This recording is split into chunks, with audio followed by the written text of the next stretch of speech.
Boa tarde. Estou mostrando esse vídeo para vocês. É uma pista onde o pessoal aqui de Caeta faz caminhada. Não daqui de Caeta não, da região aqui, né? Uma pista com uma extensão de aproximadamente 4.000 metros. Muito longo. Esse é ao longo do rio. Eu estou mostrando para vocês o rio aqui.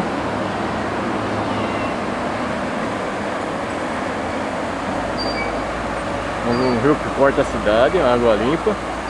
Tanto é que vocês podem ver, o pessoal vem aqui refrescar esse calor intenso que estamos tendo aqui já.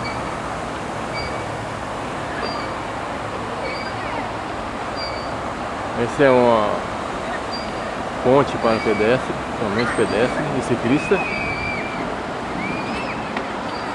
Aqui é do outro lado da ponte. Esse é o rio.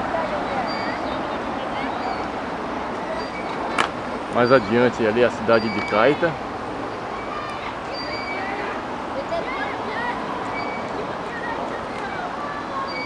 Ah, essa aqui é uma pista de skate, onde o pessoal que gosta, né, gosta desse esporte aqui da Redondeza, tanto o japonês como o estrangeiro, vem praticar. Uma pista simples, pequena.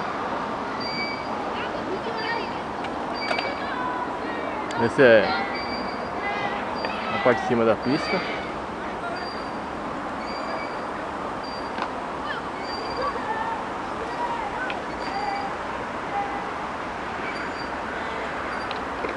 Ali temos a praça, né? Uma pracinha. Uma praça mais ou menos até que grande, né?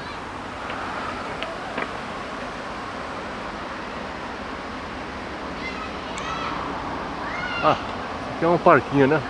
As crianças vão se divertir, né?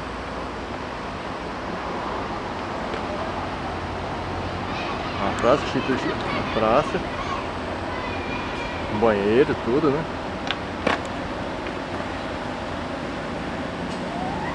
Muito bonito, não? Valeu, até a próxima.